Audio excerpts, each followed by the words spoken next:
Thanks for tuning into Exhausting Life, and I'm Rich, and today we're going to be working on Project Dual Sport Daily. Now this is a new vehicle to the channel, and specifically it's a 2022 Jeep Wrangler Unlimited Rubicon, and we're going to be working on doing a suspension lift today. For the first part of that, we're going to be working on stamped geometry correction brackets. And these are an option available through several companies, but there's not too many that are developed like AEV. And that's what we're going to work on today, so tune in for all the details. The stamped geometry correction brackets from AEV are what I'm going to be working with today, and when you open the box, this is a complete assembly. You'll find, as is typical with most AEV products, each of the components neatly wrapped. We've got the driver's side and passenger side bracket and a complete hardware kit. As with, again, most of the stuff you're going to find with AEV, they do keep an instruction manual that is online, so you're going to have to go to aevconversions.com to get all those details. And a few of the parts that you'll find inside this are these sort of, I guess you would call them alignment tabs. These have different positions, as you'll find in the instructions, based upon the lift that you're using in overall height. And then, of course, a complete set of hardware, and of course, very OE-like hardware. The actual correction brackets themselves are very nice pieces. These are hard to differentiate between what you would find on the vehicle stock. These stampings have, of course, reinforced curved edges on them to ensure that they don't have any abnormal flex. So while they might be of a thinner material, they can provide the same structural rigidity and, of course, save some weight. Jeep did go through quite a few measures in making the truck more aluminum so that they can save some weight. So any place where we don't have to add weight and can find strength in other places, it's a good thing. So thanks, AEV. Additionally, you're going to find that the parts themselves are also coated so that they don't scratch up and rust as well. So this is what we're going to be working with. We have the left and the right side, the hardware, the kind of alignment cam plates, and of course we're going to go ahead and download this instruction so I know what I'm doing once I get into the truck. Time to take a quick look at all the factory suspension, and in doing so, this caught my eye. This is a brace that I haven't seen on the two-door, and I've only seen here on the Wrangler Unlimiteds and only on the 21 and 22 models. So this is something new. It doesn't affect the installation, so if you don't see it in the instructions, don't freak out. You'll see that I do have this on a lift. It is actually easier to do with all four tires on the ground. You don't have to fight the angle change that happens when it's in droop. But for the sake of filming this, I've had to do this for better lighting and accessibility. Again, do this one side at a time and with all four tires on the ground, and you'll find this is a breeze of an installation. We're going to start with the same bolt, and it does have a heat shield around it. This is to protect it from the exhaust that's above.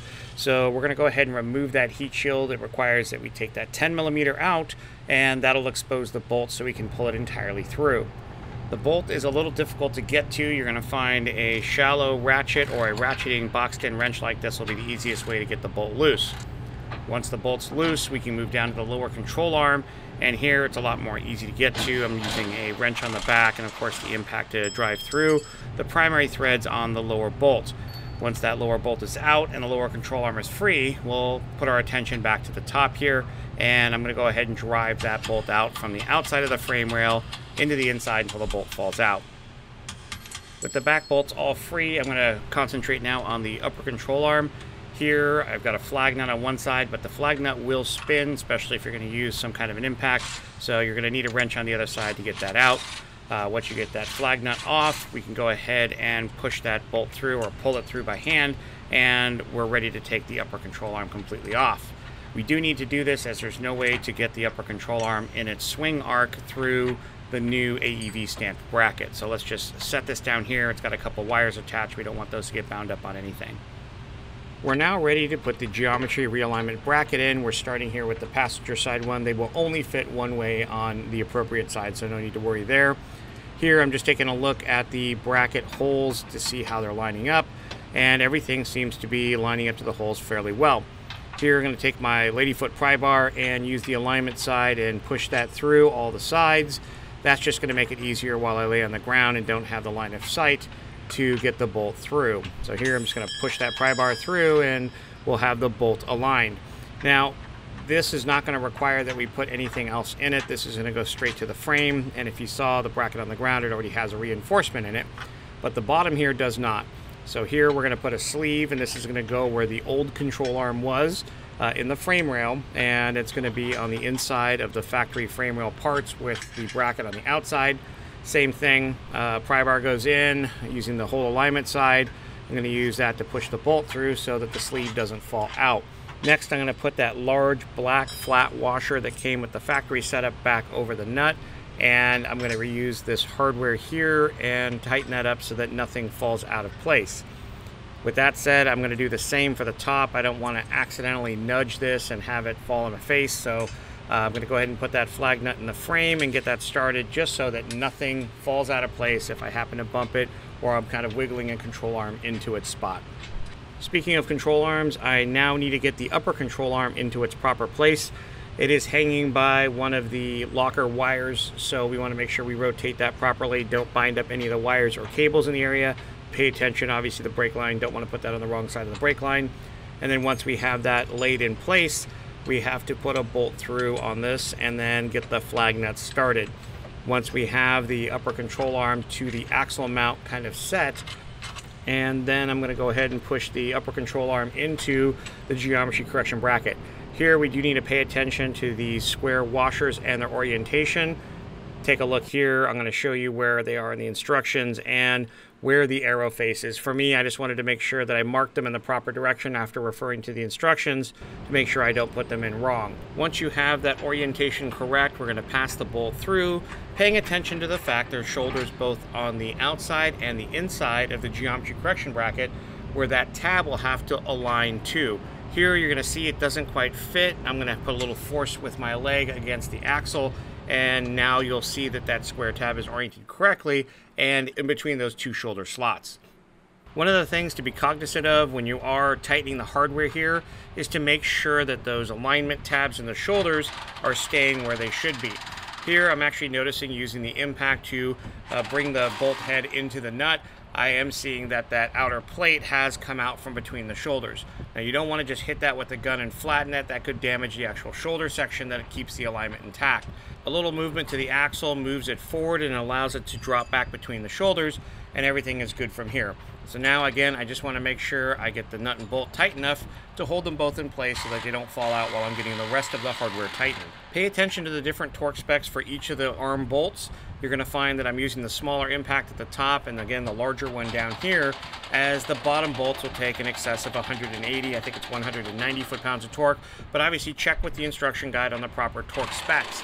That does require a little bit more effort to get these to lock into place, so again I am using the heavier duty impact on the bottom and the lighter duty, which only goes to about 65 or 70 foot-pounds on the top bolts. And again, we're going to check those all with the torque wrench to make sure that everything is installed correctly. Here's what the final product looks like. If you are finished with your installation, make sure that you've gone through all the torque specs, but this should wrap up the installation for those people that are only doing the geometry correction brackets. If you are moving on to other suspension components, you're going to go ahead and leave a lot of these nuts and bolts loose, as you're going to need to follow those instructions on how to replace the springs and shocks. As you can imagine, the driver's side is basically a mirror of the passenger, so everything you did on that side is going to be repeated here. This is the finished product, and before I go, I'm going to spend a little time on the bench talking about the specific changes in geometry, illustrating what happens, what anti-dive is, and the benefits you'll see in driving.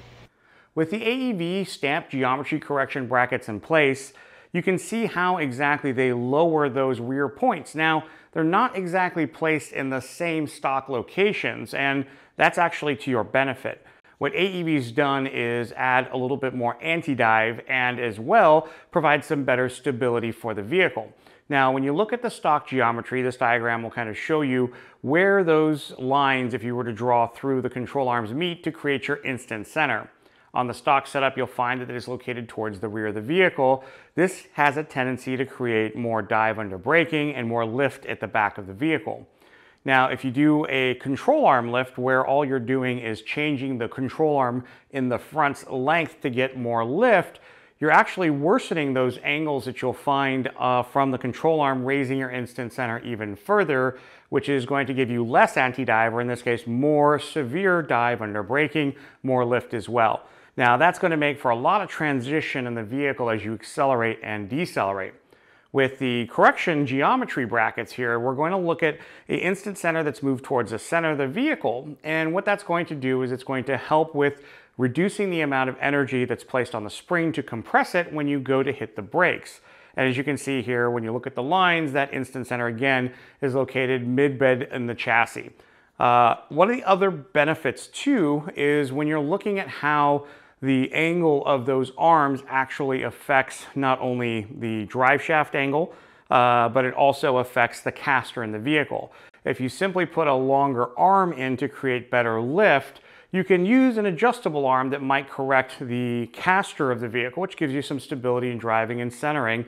However, it's still going to have a more extreme instant center, and you're not going to correct that aspect of it. And this is the great part about those stamped geometry correction brackets, is that they can be used in conjunction with other parts if you do want to put an adjustable front upper or lower control arm. These brackets simply give you a geometry change which cannot be achieved by simply placing a longer or shorter arm in the front. So that's one of the big benefits you get with the stamped geometry correction brackets, is that you're going to have an experience that is in fact going to be able to change with your needs. And that's probably the last point I want to talk about with these brackets, is that this is not something that's in lieu of another part.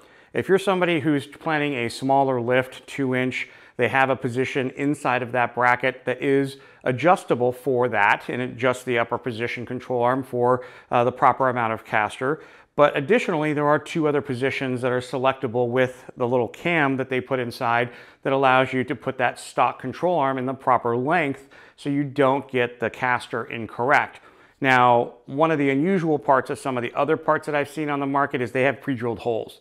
So this piece, albeit it has 3 settings, technically, if you really wanted to get into it, this is outside of anything that AEV recommends, but you could replace that plate and create basically an indefinite amount of positions for that upper control arm to get the proper geometry as well as proper length placement, because it is a replaceable part. Kind of an ingenious component that they've limited to 3 selections with their particular setup.